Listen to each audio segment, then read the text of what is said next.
और अब बात एक बार फिर जम्मू कश्मीर की हम करेंगे। दरअसल जम्मू कश्मीर में आपको याद होगा कि पहलगाम एक ऐसा पर्यटन स्थल है जिसको कुछ समय तक के लिए बंद कर दिया गया था, क्योंकि ये वही स्थल है जहां पर आतंकियों की ओर से हमला किया गया था। हालांकि पहलगाम को लेकर के अब ये जानकारी सामने आई है कि पहलगाम में एक बार फिर से टूरिस्ट प्लेसेस को खोला जाना है। उपराज्यपाल मनोज सिन्हा ने इस बात की जानकारी साझा की सुरक्षा कारणों की वजह से टूरिस्ट स्पॉट्स को बंद कर दिया गया था। 22 अप्रैल वो दिन जिस दिन आतंकी हमला हुआ था, पहलगाम में कई पर्यटक उस दौरान घूमने के लिए उस मीडिया स्पॉट पर गए हुए थे, जहां पर सिर्फ और सिर्फ आपको हरियाली दिखाई देती है, यानी कि ग्रीन ग्रास से ढका हुआ एक पहाड़ी क्षेत्र जो पूरी तरीके से हिल से ढका हुआ है और वहां लंबी चढ़ाई चढ़ करके जानी पड़ती है। लेकिन वहां अचानक से कुछ आतंकियों के पहुंचने के बाद अंधाधुंध गोलीबारी की गई थी, जिसमें से 26 से 27 लोगों की जान गई थी और उसके बाद से ही पहलगाम में उन टूरिस्ट स्पॉट्स को बंद कर दिया गया था। हालांकि एक बार फिर से अब कई टूरिस्ट स्पॉट्स को खोला जाना है।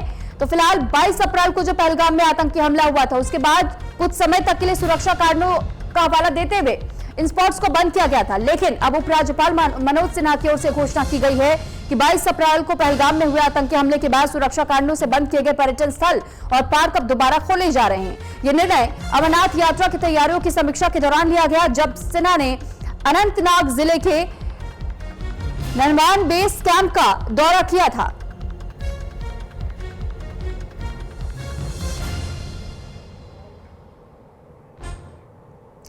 तो देखिए, हम आपको ये जानकारी दे दें कि कैसे पहलगाम में 8 टूरिस्ट प्लेसेस खुले हैं। पहले चरण में जो 8 पर्यटन स्थल खोले गए थे, इसमें अनंतनाग में स्थित बेताब घाटी और पार्क वेरीनाग है, और जबकि दूसरी तरफ कोकरनाग और अछाबाल गार्डन भी खोल दिया गया था। ये पहले चरण की जानकारी हम आपको दे रहे हैं। श्रीनगर में बादामवारी पार्क, निगिन झील भी खुले थे।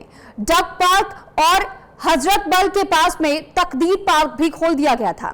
इन पर्यटन स्थलों का एलजी मनोज सिन्हा दौरा भी करेंगे और साथ ही ये जानकारी आपको दे दें कि दूसरे चरण में आज कई और पर्यटन स्थलों को खोला जाना है। तो फिलहाल कुछ टूरिस्ट स्पॉट्स पहले से खोले गए हैं पहले चरण के दौरान।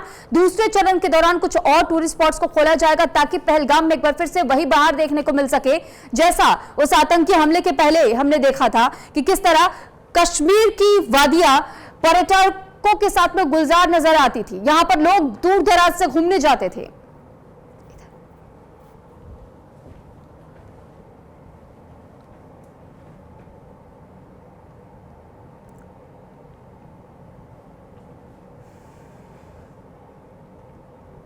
तो देखिए, जम्मू कश्मीर के पहलगाम में आतंकी हमला हुआ। आतंकवादियों ने 22 अप्रैल को 26 पर्यटकों की हत्या कर दी। इस कायराना हरकत के बाद से भारत ने सिंधु जल समझौता रद्द कर दिया। 6 से 7 मई को ऑपरेशन सिंदूर भी लॉन्च किया गया और इसमें 9 आतंकी ठिकानों पर भारत की ओर से सीधे हमला किया गया था। और इस हमले के दौरान, इस एयर स्ट्राइक के दौरान कई ऐसे आतंकी ठिकाने जिनको निशानाबूद कर दिया गया। हमले में पाकिस्तान के आधा दर्जन एयरबेस तबाह हो गए और भारत और पाक के बीच युद्ध के हालात भी बने। पाक डीजीएमओ की ओर से अपने भारतीय समकक्ष को फोन पर बातचीत की गई और ये बार बार रिक्वेस्ट की गई थी कि किसी भी तरीके से इस युद्ध पर विराम लगाया जा सके, जिसमें युद्ध विराम पर सहमति बनी। भारत और पाक को ग्लोबली बेनकाब करने में इस वक्त भारत जिस तरीके से जुटा, भारत ने यह ठाना कि इस आतंक का पर्दाफाश पूरे विश्व भर में करना बहुत ज्यादा जरूरी है। भारत ने 7 ऑल पार्टी डेलीगेशन को विदेश भेजा। भारत ने आईएमएफ से पाकिस्तान को लोन दिए जाने का भी विरोध किया था। हालांकि इसके बावजूद भी हमने देखा कि आईएमएफ की ओर से कदम उठाया गया और लोन जारी किया गया था पाकिस्तान के नाम। हालांकि अब जो खबरें सामने आ रही हैं, ये थोड़ी अच्छी खबर जरूर हम मान सकते हैं पहलगाम को लेकर के, क्योंकि पहलगाम में जिस तरह पहले टूरिस्ट जाया करते थे, एक बार फिर से दोबारा घाटी को गुलजार करने का प्रयास है, क्योंकि अभी भी कुछ पर्यटन स्थल वहां बंद है। उन पर्यटन स्थलों को भी पूरी तरीके से अब पर्यटकों के लिए खोला जाएगा।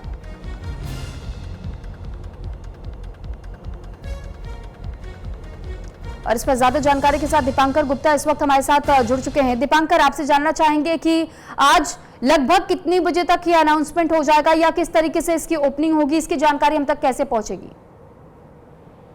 देखिए, हम आपको बताते चले कि शनिवार को पहलगाम पहुंचे थे खुद एलजी मनोज सिन्हा, और वहां पर पत्रकारों से बात करते हुए उन्होंने अनाउंसमेंट की थी कि 17 तारीख से ये जो पहलगाम के 4 स्पॉट्स हैं, जिनमें सबसे बड़ा बेताब वैली है। बेताब वैली एक मेजर पॉइंट है। हम आपको याद दिलाते चले कि यहाँ पर बेताब मूवी की शूटिंग हुई थी, जिसके बाद ये बड़ा एक फेमस पॉइंट जो है वो बन गया है। इसके अलावा कई पार्क्स पर अभी पहलगाम में जो सिटी के आसपास के हैं वो आज खोले जाएंगे, थोड़ी देर में उन्हें खोल दिया जाएगा। और साथ ही साथ ये भी मैं आपको बताता चलूं कि श्रीनगर में भी शहर में कुछ इलाके थे जिन्हें बंद किया गया था, उन्हें भी खोला जाएगा। कुल मिला के पूरे कश्मीर घाटी में और हम जो दूर दराज के इलाके हैं 50 के करीब जो हिली एरियाज में स्पॉट्स थे, गुरेज वैली था और तमाम तरह के स्पॉट थे, उन इलाकों में क्योंकि पहलगाम हमले के बाद व्यापक स्तर पर कोऑर्डिनेट सर्च ऑपरेशन लॉन्च हुआ था, आपको याद होगा। और पूरे south Kashmir, central Kashmir, north Kashmir में ये ऑपरेशन लॉन्च हुआ था, जिसके बाद लगभग 200 से ज्यादा ओवरग्राउंड वर्कर्स को पकड़ा गया था। 3000 लोगों से पूछताछ हुई थी। हालांकि ये भी मैं जरूर साफ करना चाहूंगा कि पहलगाम के जो हमलावर है वो अभी पकड़े नहीं गए हैं, लेकिन उसके बावजूद 6 आतंकी, जिनमें पाकिस्तानी भी शामिल थे, मारे गए थे। लेकिन दीपांकर, एक सवाल ये भी कि जिस मिडो का जिक्र किया जाता है, जिस हरियाली पहाड़ का जिक्र किया जाता है, जहां पर दूर दराज से लोग घूमने के लिए जाते थे और वहां पर यह आतंकियों की ओर से अंधाधुंध गोलीबारी की गई थी, मैं ये जानना चाहूंगी, जो खड़ी चढ़ाई होती है, बताया ये गया था पर्यटकों की ओर से भी कि वहां दूर दूर तक सुरक्षा बलों की टीम मौजूद नहीं थी। नीचे, घाटी के नीचे तक में वहां पर टीमें थी सुरक्षा बलों की, लेकिन वहां ऊपर कोई सुरक्षा बलों की टीमें मौजूद नहीं थी। क्या अब ऐसी व्यवस्थाएं की जा रही है अलग अलग टूरिस्ट स्पॉट्स के लिए? देखिए, आप बाइसरन वैली की बात कर रहे हैं। निश्चित तौर पर कई एक्सपर्ट्स इसके ऊपर सवाल पहले भी उठा चुके हैं कि जो पहलगाम से लगभग 8 किलोमीटर ऊपर ट्रैकिंग या घोड़े के जरिए आपको बाइसरन वैली में जाना होता है, जहां पर ये आतंकी हमला हुआ था। और उसके बाद वहां पे भी और तमाम जगह पर सुरक्षा व्यवस्था जो है काफी कड़ी कर दी गई थी। और इसी वजह से अभी फिलहाल जो पहलगाम शहर के आसपास के जो इलाके हैं उन्हें खोला जा रहा है, या फिर अगर हम कहें तो श्रीनगर शहर के आसपास के इलाके खोले जा रहे हैं। जो दूर दराज के इलाके वहां पर भी समय समय पर एक फेज वाइज मैनर में इसे खोला जाएगा। लेकिन बड़ी बात यह है कि 3 बड़ी डेवलपमेंट्स उसके बाद हुई। सबसे पहले तो वंदे भारत एक्सप्रेस ट्रेन जो लगी है, मैं अपने दर्शकों को बताना चाहूंगा, 2 ट्रेनें लगी हैं। जुलाई के महीने के अंत तक एक भी टिकट आपको नहीं मिलेगी, यानी कि पूरी तरह से पैक है। पूरे देश भर से लोग आ रहे हैं। और इस समय हम आपको ये भी बताते चले कि जो डल झील है वहां पर पर्यटकों का आना जाना दोबारा से शुरू हो गया है, यानी कि घाटी एक बार फिर से पर्यटकों से गुलजार हो चुकी है। हालांकि ये भी सच है कि जिस तरह से जून के महीने में पिछले साल बहुत ज्यादा रश हुआ करता था, पहलगाम हमले के बाद एकदम से सन्नाटा छा गया और ना के बराबर टूरिस्ट आने लगे। लेकिन एक बार फिर से अभी अगर हम कहें तो 30-40% तक हम लोग जो है वो वापस टूरिस्ट को लाने में सक्सेसफुल रहे हैं। खुद एलजी मनोज सिन्हा ने इन तमाम जगहों का दौरा किया था। आपने हाल ही में देखा था कैबिनेट मीटिंग्स खुद उमर अब्दुल्ला ने की थी और फिर उसके बाद पहलगाम में फोटो वगैरह उन्होंने खिंचवाए थे और उन्होंने कहा था कि आप पहलगाम में आओ तो सही, यहाँ पे आपका स्वागत है। चीजें बदल रही हैं, चीजें जो है वो पॉजिटिव नोट पे बदल रही हैं, लोग भी आ रहे हैं, सुरक्षा व्यवस्था व्यापक की गई है।